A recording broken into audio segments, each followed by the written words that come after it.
Hello there. Welcome back to, what are we calling this? Episode 3 of our life, and kind of how we got to be into Toronto.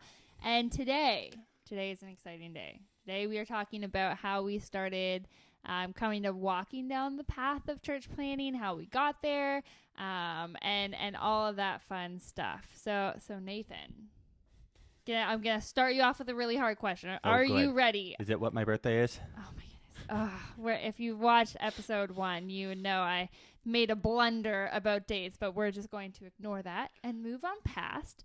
So Nathan, my wonderful husband, when was your first kind of interaction or exposure, I guess would be the right word, to church planning for you?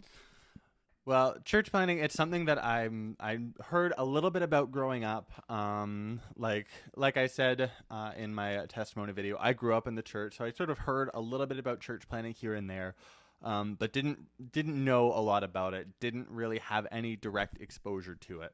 And that is until I started my undergrad degree at Heritage College and Seminary in Cambridge, which is the school where I'm now enrolled in taking my master's. Woohoo! Yay! But yeah, that was the place that I really was first exposed. Have we announced that you're starting your master's? I don't think so. He's starting his master's in the fall. Woohoo! Sorry. Continue on. I didn't mean to interrupt. I just realized we hadn't actually told anyone that yet. There we go. That's exciting. Yeah. So yeah, at the beginning of my undergrad was sort of when I first was more exposed to church planting. And that was actually during a chapel message. So every Tuesday and Thursday we would have chapels. And I think it was every Tuesday or one of those each week we would bring in a guest speaker from outside of the school. And so for one of those chapel sessions, there was a guy who came in and he talked all about church planting. Heritage is a school full of people who were aspiring to ministry, and so he wanted to sort of explain what church planting was itself as a ministry. And could you actually give a quick one sentence definition of what church planting is for anyone that might be new for them? Just a really quick sentence of what church planting is. Church planting is essentially establishing a brand new church where there is no church. Perfect. Yeah, there's a lot more to it and a lot of ways that can look, but that is your very quick definition of and what it is. And we'll get more into the nitty-gritty of it in later episodes. Yeah. So I remember this guy coming and sort of presenting church planting to us, and I remember sitting there as this was my first year at Heritage thinking that sounds really cool, but that sounds so far out of my depth. I'd love to do that, but man, I can barely get myself to class on time. So that's not true. I was always half an hour early. Oh yeah, I was the one late. What are you talking about? I'm the one that strolled in right on time or late with a blanket. Yeah, that's true. But fair enough. But I still felt like that was not something that I could do, as much as it sounded like a really cool thing. And then during my time at Heritage, I heard more and more about church planting. And as I was getting to the end of my degree, Heritage has a really cool program set up. They're very closely tied to our denomination. So FEB, the Fellowship of Evangelical Baptist Churches, the head office for FEB is actually in Heritage, on Heritage property. So they have a really cool program set up where as you're finishing your undergrad degree, they'll help you get set up with a 2-year-long internship. So you extend your program by a year, but you work full-time in a church for those 2 years. And I knew since I started my program that that's sort of where I wanted to go, because I wanted to be a pastor, I wanted to work in a church, and I wanted to have that experience. So coming up to my 4th year, I went to a meeting where they were sort of presenting, this is what this program is, this is how it looks in sort of the process. And we were given an application to fill out. And one of the boxes on that application was to say I would be interested in a church planting internship specifically. And I looked at that and I kind of hummed and hawed in my mind for a little while, remembering this sounds like a really difficult thing. So I don't know, but I thought, you know what, if that's where God wants to take me and that's how he wants to use me, that's what I want to do. So I checked that box, and a couple others, just saying that would be a ministry I would be interested in exploring.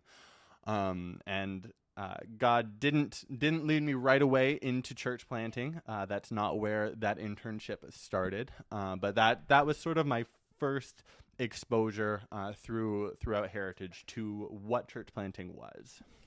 Okay, and for me, it's probably a little bit different. If you listen to last week's episode, I mentioned I was a pastor's kid, and the church that my parents have been for quite a while now is in New Hamburg. And it wasn't a church plant, but it was definitely more a small town, small ministry church where just more unique ministry opportunities that you're doing kind of all at once and kind of all hands on deck. And so I think I was probably exposed to the concept of small ministry before you.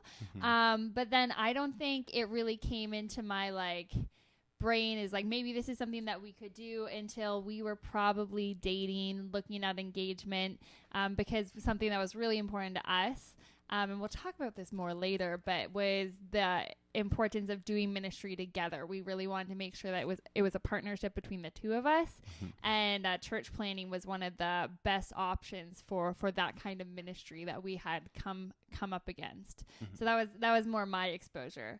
But you talked a little bit about how this church planting is under FEB, so that's our denomination. Could you explain maybe the steps that we had to take or the process that led us to becoming church planners or looking into becoming church planners, if that makes sense? Mm-hmm.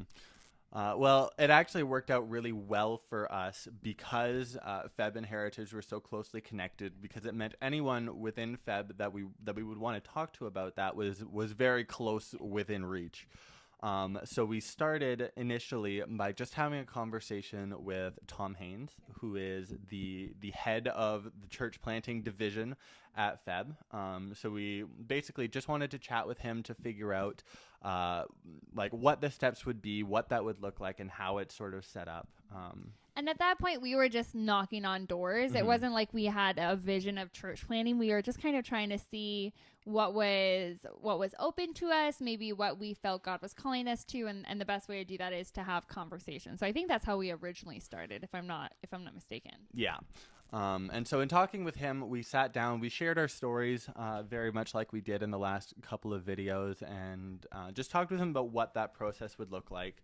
And essentially what he told us was if we wanted to pursue church planting, FEB had an assessment process in place to look at individuals or couples who were wanting to pursue church planting and just judge whether that was a ministry that you would be suited for. It is a very unique ministry and can be a very difficult one. So they wanted to make sure that people that they were sending into church planting were equipped and ready for it.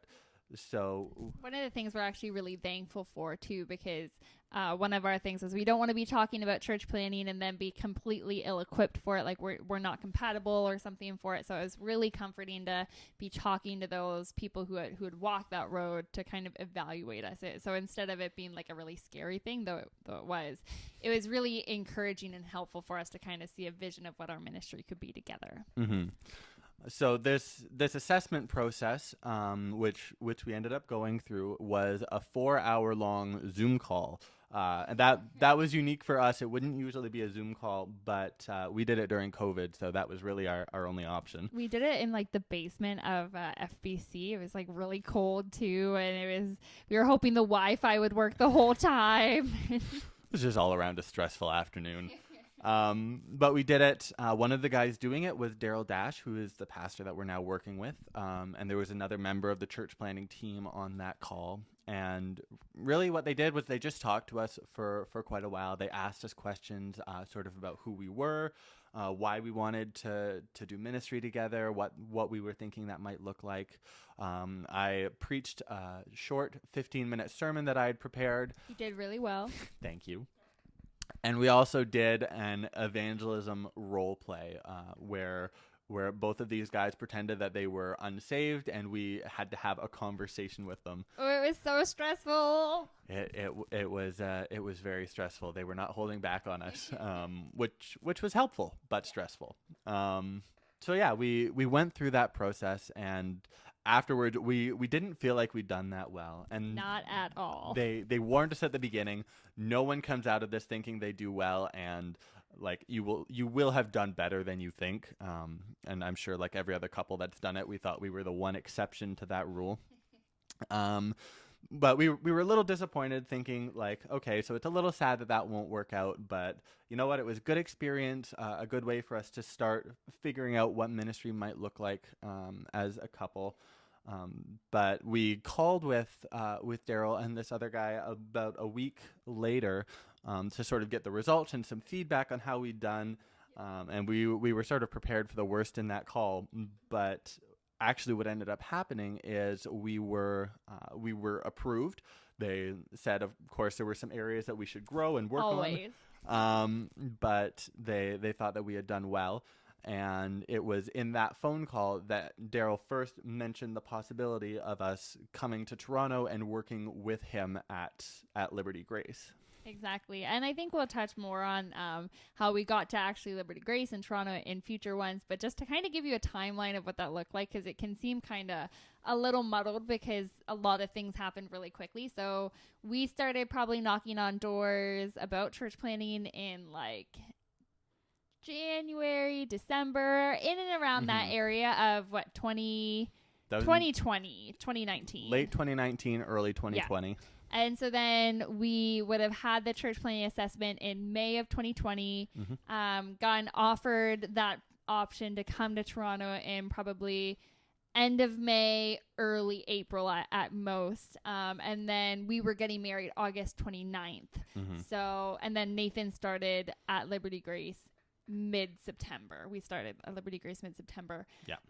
And so that's a little bit of the timeline of what we were looking for. Also, one of the reasons that we decided that made it really easy to come to Liberty Grace, I think Nathan will touch on this for a quick second in a minute, but was because of COVID. We didn't want to make the transition into Toronto right after our wedding, which is what it would have had to be. So actually, could you talk about one or two of the ways that it was really providential that we were able to get to Liberty Village and some of the things that went into that, if that makes sense? It does. I think if 2020 and COVID has taught me anything, it has shown me very clearly the faithfulness of God. And I have seen that in our life so clearly, because COVID was actually a big part of what allowed us to walk down this road. Like Elaine said, right before we started at Liberty Grace, we were just getting married. So we were just figuring things out, weren't quite in a place where we would have been ready to actually move into Toronto, just financially and just dealing with a lot of life transitions in that wedding season. But because of COVID, we were actually able to work remotely beginning that internship because church was still online. Everything was happening distance. And so I was living in St. Catharines at the time. Elaine came in and moved in with me, and we were able to stay there for quite a while. Just sort of get our feet under us as a married couple. God provided a beautiful apartment for us there at a very good price, so we were able to put some money away. And next week we're going to talk a little more about how God provided for us in actually being able to move here.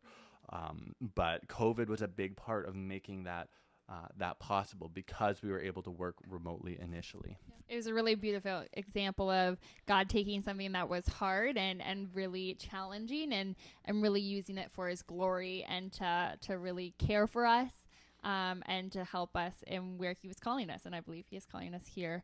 So that's kind of the quick, again, I feel like all these are just going to be very quick versions of how we kind of got here.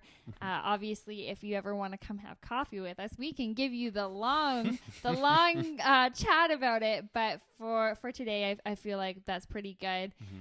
Thank you for listening to us today. And again, one of the things that me and Nathan have really loved, and one of the reasons why we're doing this series, is we just want to bring you into our lives, explain kind of how we got here, and encourage others to really just care for one another, be really on fire for the church, and let you into our lives. So thanks so much for tuning in, and we'll see you next week.